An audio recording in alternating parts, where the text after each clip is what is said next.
कहाँ तक पढ़ा दिए? पासे का प्रसार पढ़ना था आज।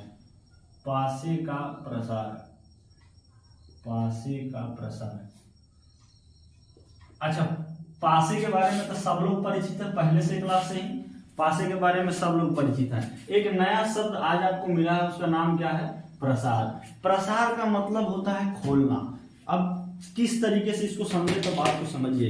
जैसे ये कपड़ा है, ये कपड़ा है, अभी ये कपड़ा फोल्डेड है, अभी ये कपड़ा क्या है? फोल्ड है। अगर इस फोल्डेड कपड़ा को अगर हम खोल दें, अगर इस फोल्डेड कपड़ा को हम खोल दें, इस मुड़े हुए कपड़ा को अगर हम खोल दें, तो कहेंगे कि ये कपड़ा का प्रसार हो गया। तो किसी चीज को खोल देना, ओपन कर देना ही क्या कहलाता है? वो प्रसार कहलाता है। तो यहाँ पर लिखा हुआ, अभी हम लोग ये कपड़ा का प्रसार किए, तो यहाँ पर क्या है? पासे का प्रसार, मतलब डाइस का प्रसार करना है, डाइस को खोलना है। तो डाइस को किस प्रकार से खोला जाता है, क्या उसके खोलने का तरीका होता है, और खोलने के बाद वो दिखता कैसा है, खोलने के बाद डाइस दिखता कैसा है, और उसका विपरीत कैसे निकालना है, ये सब चीज हम लोग को यहाँ पर सीखना है। जैसे ये आपका डाइस है, इस डाइस को हम किस प्रकार से, अगर ये भी बंद है, ये पासा पूरी की तरीके से क्या है? अभी बंद है। अगर इस पासे को हम खोल दें तो ये कैसा दिखाई देगा, ये चीज यहाँ पर सीखना है। और खोलने के बाद इसका विपरीत कैसे निकलेगा, ये चीज यहाँ पर सीखना है। तो बात को समझिए, हम लोग आराम से समझते हैं। जैसे आप लोग घर में सबके घर में एक कमरा होगा, उस कमरा को अगर आप ध्यान से देखेंगे तो पूरा का पूरा कमरा एक पासे की तरह दिखेगा अंदर से। यदि आप आराम से उसको कल्पना में थोड़ा देखें, जैसे इसी रूम को, जिस क्लास में आप बैठे हुए हैं, उस क्लास को आप ध्यान से देखिए, क्या ये पासे की तरह दिखाई दे रहा है कि नहीं दे रहा? ये पासे की तरह दिखाई दे रहा है। आप कहेंगे कैसे दिखाई दे रहा है सर? तो इस समय आप एक चीज देखिए, एक पासे में टोटल सतहों की संख्या कितनी होती है? 6 होती है। एक पासे में कुल सतहों की संख्या 6 होती है। आप इस रूम को ध्यान से देखेंगे, अवलोकन करेंगे, तो इसमें भी 6 सतह निकलेगा। गिनिए, ये छत 1, फर्श 2, ये आपके सामने वाला दीवार 3, आपके बायां वाला दीवार 4, आपके दायां वाला दीवार 5, और आपके पीछे वाला दीवार 6। ये टोटल 6 सतह आपको दिखाई दे रहे हैं, और 6 सतह ही आपके एक पासे में होते हैं। ये पासे में भी तो 6 सतह ही हैं। आप कल्पना करिए, ये जो 6 सतह दिखाई दे रहा है बिल्कुल एक पासे की तरह। आप ऐसा कल्पना कर सकते हैं कि आप एक पासे के अंदर बैठे हुए हैं। तो इस पासे को खोलने के बजाय क्यों ना हम इस रूम को ही खोल दें। अगर इस रूम को खोल देंगे तो हम कहेंगे कि पासा को भी हमने खोल दिया। अच्छा, एक पासे में 8 कॉर्नर होते हैं। कॉर्नर कितने होते हैं? 8 होते हैं। आप गिनिए, कॉर्नर क्या है? 1 2 3 4 5 6 7 और 8, टोटल 8 कॉर्नर है। इस रूम को भी देखिएगा तो इसमें टोटल 8 ही कॉर्नर होगा। 1 2 3 4 5 6 7 और 8। अच्छा, अगर हम बात करें, एक पासे में टोटल 12 साइड्स होते हैं। ये इस वाले हिस्से को साइड कहा जाता है। ये एक टोटल 12 साइड होते हैं। 1 2 3 4 5 6 7 8 9 10, और ये आपको 11 और 1 12, टोटल 12 साइड्स होते हैं। अगर आप इस रूम को देखेंगे तो रूम में भी टोटल 12 साइड्स होंगे। गिन कर देखिए, ये 1, ये 2, ये 3, ये 4, ये 5, ये 6, ये 7 8 9 10 11 और 12, टोटल 12 साइड्स हैं इस रूम में भी। एक पासे में भी 12 साइड्स होते हैं। पासे में 8 कॉर्नर होते हैं, रूम में भी आपको 8 कॉर्नर दिखाई दिए। एक पासे में 6 सतह होते हैं, आपको 6 सतह रूम में भी दिखाई दिए। तो हम कहते हैं कि इस पासे को खोलने के बजाय, इस पासे का प्रसार करने के बजाय क्यों ना हम इस रूम का ही प्रसार कर दे, रूम को ही खोल दे। अगर हम ये रूम को खोल देंगे तो हम समझ जाएंगे कि एक पासे को भी हम खोल दे रहे हैं। आइए समझते हैं रूम को हम कैसे खोलेंगे। जैसे मान के चलिए, ये आपके सामने, इसको आप रूम समझिए या पासा समझिए, दोनों एक ही चीज है। ये दोनों एक ही चीज आप मान के चल सकते हैं। इसको रूम भी मान सकते हैं और इसको पासा भी मान सकते हैं। ये आप इसको रूम भी मान सकते हैं और इसको क्या मान सकते हैं? पासा भी मान सकते हैं। अभी समझना है बात को ध्यान से। यहाँ पर हम कहें कि हम इसी को प्रसार कर देते हैं, तो मान लेंगे एक डाइस को हम प्रसार कर दिए। ये रूम है, मान के चलिए आप इसी रूम के अंदर बैठे हुए हैं। अच्छा, ये इसमें अगर आप बैठे हुए हैं और इस दीवार के सपोर्ट में से आप खड़ा है, तो ये आपके सामने, ये आपके पीछे वाला दीवार कहलाएगा अगर आप मेरी जगह खड़ा हो तो। लेकिन अभी आप समझिए कि ये आपके सामने वाला दीवार है। आप इसमें बैठे हुए इस रूम में, ये आपके सामने वाला दीवार है। इस सामने वाले दीवार को हम यहाँ पर बनाते हैं। ये सामने वाले दीवार को हम यहाँ पर बनाते हैं। इस बात को समझना है, इस सामने वाला दीवार हम यहाँ पर बना रहे हैं। सामने वाला दीवार, जो आपके सामने दीवार है उसी हम दीवार को बनाए हैं यहाँ पर, सामने वाला दीवार। अच्छा, हम कहते हैं कि अगर इस सामने वाले दीवार के जो ऊपर में छत है, ये ज्वाइंट है ना छत, इस सामने वाले दीवार से ज्वाइंट है ना छत। अगर इस छत को हम उठाकर इसके ऊपर खड़ा कर दें तो ये किस प्रकार का दिखाई देगा। ये आपका है रूम। अगर ये जो है, ये जो आपको दीवार दिख रहा है, ये सामने वाला दीवार आप जिस हिसाब से बैठे हुए हैं, अगर हम इसको छत को उठा के इसके ऊपर खड़ा कर दें तो कुछ इस प्रकार से दिखाई देगा कि नहीं देगा। आप कल्पना करिए थोड़ा सा, ये यहां पर अगर आप बैठे हुए हैं, जिस तरीके से आप इस रूम में बैठे हैं, मान के चलिए इसी डाइस में आप बैठे हुए हैं अंदर, और ये आपका जो सामने दीवार दिखाई दे रहा है, ये वाला आपका दीवार है सामने वाला। हम बोलते हैं कि ये सामने वाला जो दीवार है इस छत से ज्वाइंट है। इस छत को इसके ऊपर उठा के खड़ा कर देंगे तो इस तरीके से नहीं दिखाई देगा इसी यही जो प्रारूप बनेगा, यही प्रारूप बनेगा। तो हम कहते हैं कि सामने वाले दीवार के ऊपर हम किसको खड़ा कर देते हैं, हम छत को खड़ा कर दिए सामने वाले दीवार के ऊपर, तो कुछ ये इस तरीके से दिखाई दिया। अच्छा, अब इसके बाद हम कहते हैं ये जो फर्श है, ये फर्श भी कहीं ना कहीं से ज्वाइंट है, ये नीचे से ज्वाइंट है। अगर इस फर्श को हम नीचे ढकेल कर इसके नीचे लगा दें, ये जो फर्श है इसको हम इसके नीचे ढकेल के, सामने वाला दीवार जो आप इसके नीचे ढकेल कर इसके नीचे खड़ा कर दें, इसके नीचे लगा दें, तो ये आपके जो पीछे वाला दीवार है वो भी तो इस फर्श से ज्वाइंट है नीचे, तो वो भी तो साथ में चला जाएगा नीचे। बात को समझिए, जब हम इसको ढकेल के इसके नीचे करेंगे, फर्श को, तो ये सामने वाले दीवार के नीचे जाएगा।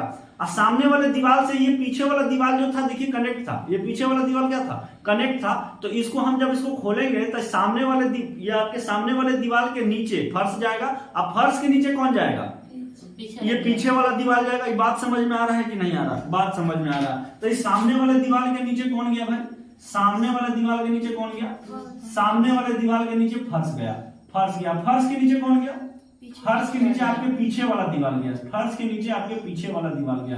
तो अब जब इतना खुल जाएगा तो ये रूम इस तरीके से दिखाई देगा, जब इतना खुल जाएगा तो ये रूम इस तरीके से दिखाई देगा।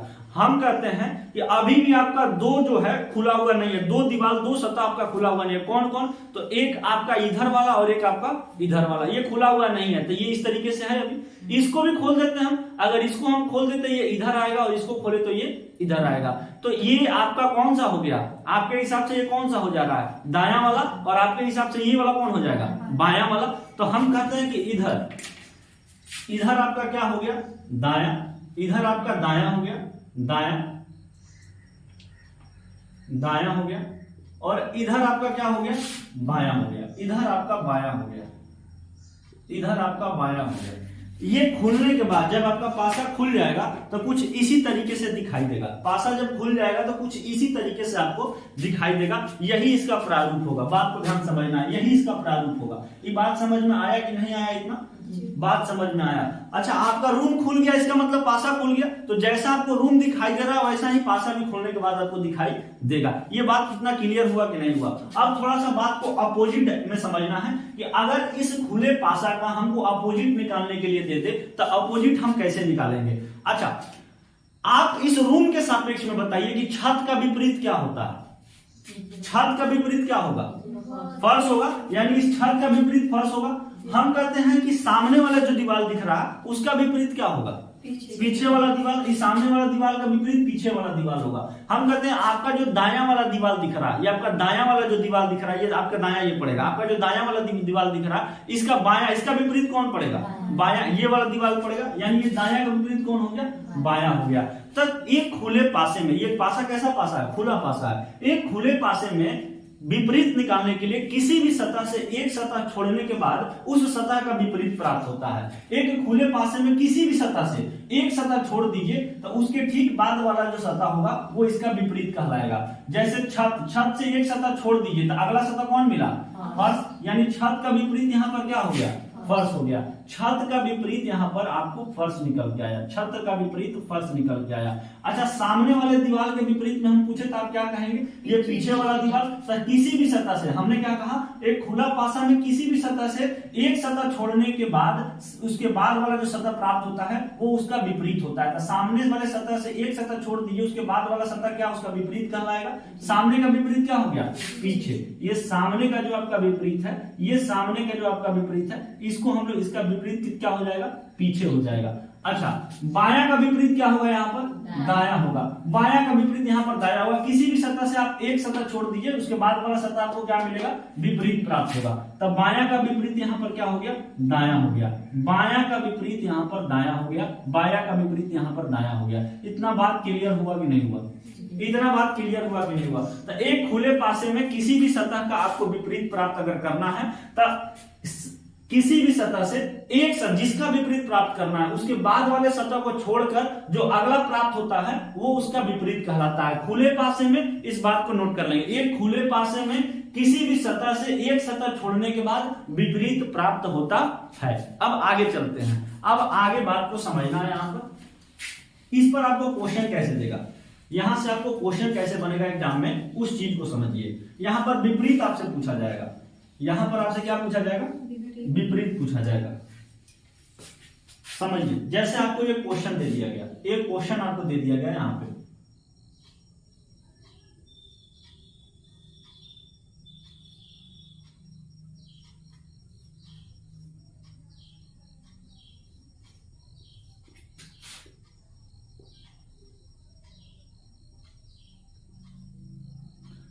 इसमें आपसे बोल देगा कि दो का विपरीत बताइए, दो का भी किसी का भी पूछ देगा, दो का पूछ देगा, आपसे बोलेगा तीन का भी, आपसे बोलेगा पांच का विपरीत बताइए, पांच का विपरीत बताइए, आपसे बोल देगा छह का विपरीत बताइए, तो बता देंगे विपरीत, बता देंगे। दो का विपरीत बताइए तो तीन। आपको कैसे पता तीन होगा, किसी भी सतह से एक सतह छोड़ने के बाद क्या मिलता है, विपरीत मिलता है। तो दो से के बाद एक सतह छोड़ दिए, क्या मिल गया, तीन मिल गया, विपरीत आपको तीन हो गया दो का। हम कहते हैं पांच का विपरीत बताइए, पांच का विपरीत एक होगा। किसी भी सतह से एक सतह छोड़ने के बाद क्या प्राप्त होता है, विपरीत प्राप्त होता है। हम कहते हैं छह का विपरीत बताइए, छह का विपरीत यहाँ पर चार हो गया, छह का विपरीत यहाँ पर चार हो गया, छह का विपरीत चार हो गया। क्यों, क्योंकि किसी भी सतह से एक सतह छोड़ने के बाद क्या प्राप्त होगा, विपरीत प्राप्त होगा। हम आपको अगला क्वेश्चन देते हैं, ये क्वेश्चन क्लियर हुआ, ये क्वेश्चन क्लियर हो गया। अगला क्वेश्चन समझिए, अगला क्वेश्चन देते हैं, उसको सॉल्व करके बताइए।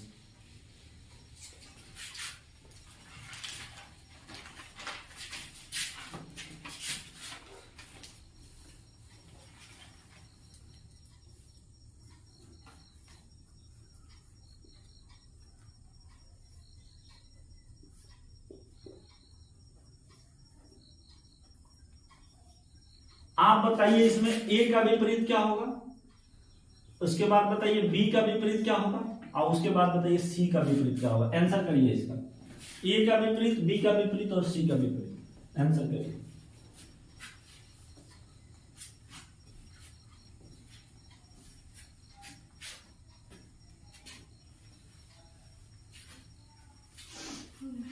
हो गया, बताइए ए का विपरीत क्या होगा, ए का विपरीत एफ होगा। अच्छा, ये किसी को दिक्कत है, ये पूरा एक सतह है, दिखाया नहीं जाता है, ये पूरा का पूरा क्या है, एक सतह है। और इसके लिए ये जब फोल्ड होगा ना, ये जब फोल्ड होगा तो फिर यहाँ पर एक ही सतह इसके लिए माना जाएगा, ए के लिए। तो एक सतह छोड़ने के बाद जो अगला सतह प्राप्त होगा वो क्या होगा, विपरीत होगा। था ए का विपरीत क्या हो जाएगा, एफ हो जाएगा। ए का विपरीत यहाँ पर एफ हो गया। बी का विपरीत बोले तो एक सतह छोड़ने के बाद विपरीत प्राप्त होगा, बी का विपरीत क्या हो गया, डी। अच्छा, सी का विपरीत बोले तो एक सतह छोड़ दीजिए तो अगला सतह विपरीत मिला, सी के विपरीत क्या हो जाएगा, ई हो जाएगा। ये बात क्लियर हो रहा है कि नहीं होगा, हो रहा है। अगला क्वेश्चन सॉल्व करना, अगला क्वेश्चन हम दे रहे हैं।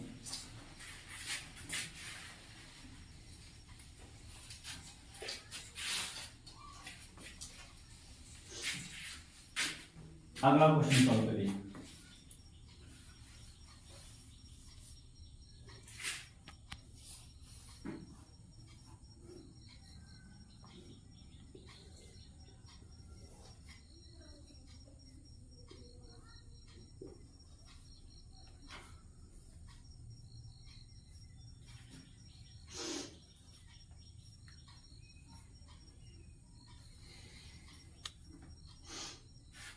इसमें आप हमको कॉपीराइट का विपरीत बताइए, इसमें आप हमको एट द रेट का विपरीत बताइए, और इसमें आप हमको हैज का विपरीत बताइए, हैज का।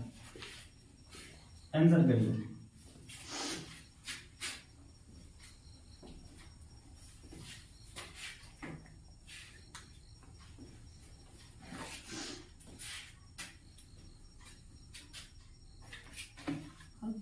हो गया, बताइए। कॉपीराइट का विपरीत क्या होगा, आप कहेंगे सर खुला पासा है, खुले पासे में किसी भी सतह से एक सतह छोड़ने के बाद क्या प्राप्त होता है?